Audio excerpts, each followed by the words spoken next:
Hello and welcome to Australia, my friends. I hope you had a fantastic and pleasant trip over here, and I hope that the weather's a little kinder to you up there than it is down here in Sydney today. It's a little bit overcast and I've been dodging the rain so I can have a chat with you out here.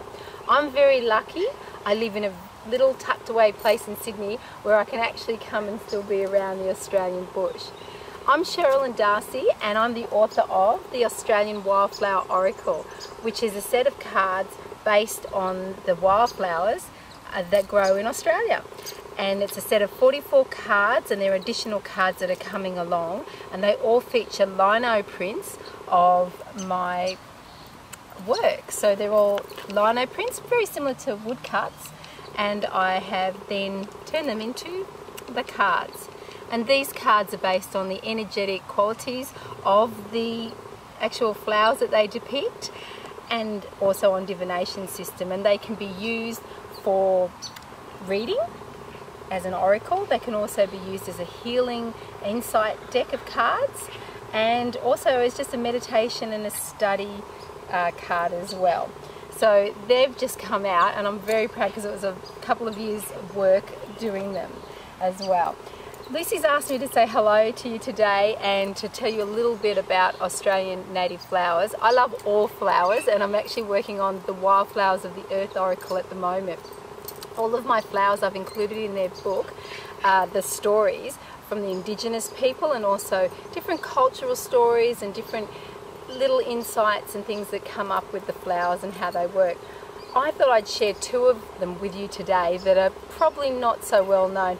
I know that a lot of you would be familiar with the Waratah, which is the state flower of New South Wales, and it has a lovely story, but it's told over and over again, and I'm sure Lucy could share that with you. What I wanted to tell you about today is my actual favourite Australian wildflower, and that is the Gymea lily.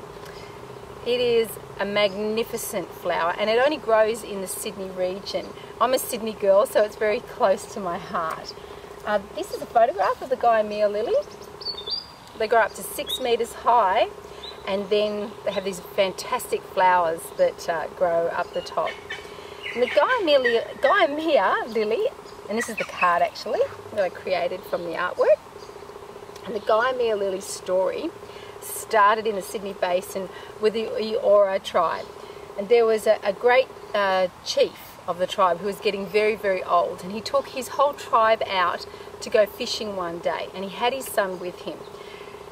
There was a big storm. It was probably a day much like today actually, and a big storm rolled into Sydney, and all the people ran to get away from the storm, obviously, and they went into a cave, and a big bolt of lightning struck and a boulder came down and trapped them within.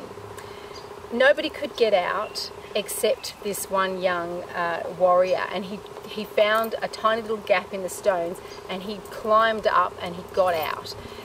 He couldn't get everybody out, but what he did do was he went back to the fishing holes, and he'd get all the fish, and he would lower all the fish down to the people, and according to the Dreamtime story, he actually kept his tribe alive for 12 months.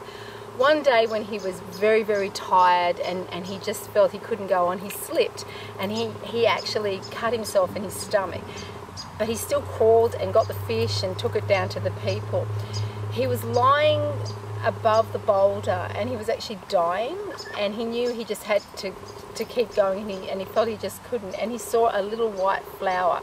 It looked very much like the Gymea lily. It was a tiny little white lily. And while he was laying there, he was just hoping so much, and he was thinking of his medicine man from his tribe, who it is said came to him in spirit form, and he kept touching his stomach and touching the lily, and he was reminded of the spirit of the medicine man and the whiteness of the lily. And as he was touching the lily, it grew, and it grew really, really, really tall, and it became red with him touching the blood of his stomach and the lily.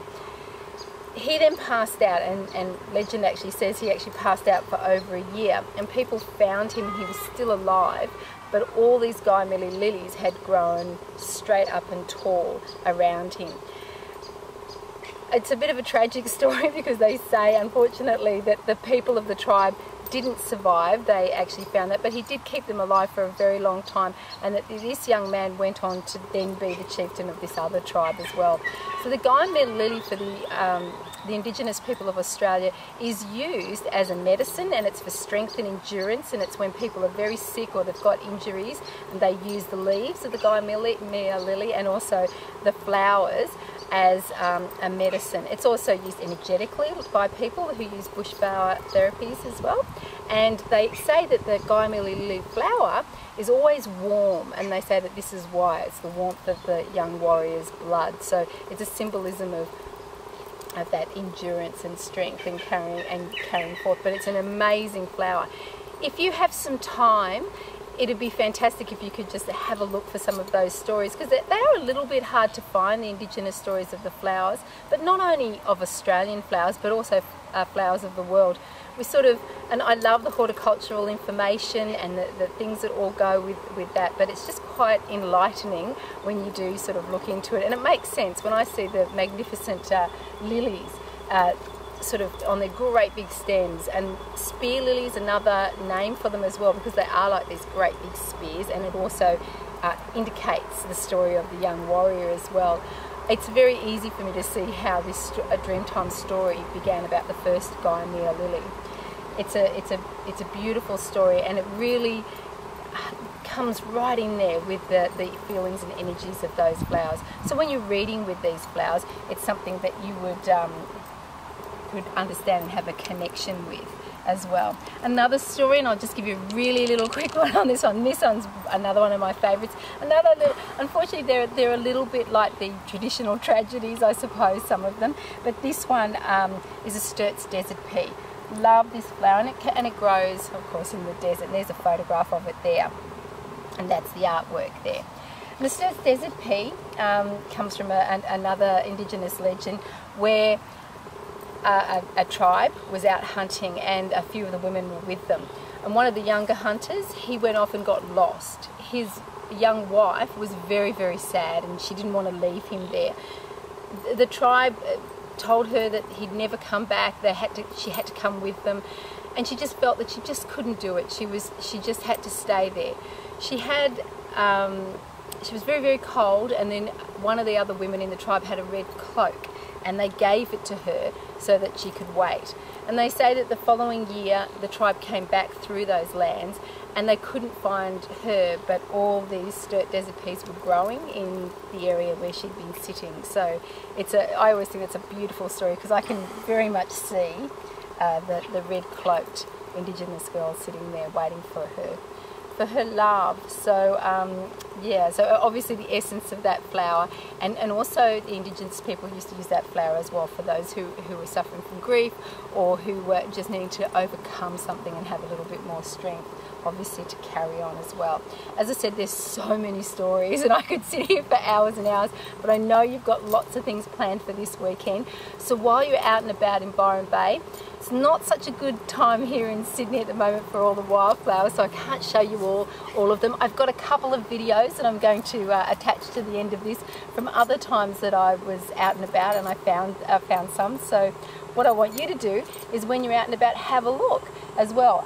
I'm sure somebody up there will have a book, or you can, and you've all got the internet access, and you can have a little Google at one of the sort of little key guides to flowers, and you've got a lot of people up there that can help you as well. It's a beautiful place to be. Have a fantastic weekend and enjoy yourself. It's been just such a pleasure being able to connect with you and to say hello.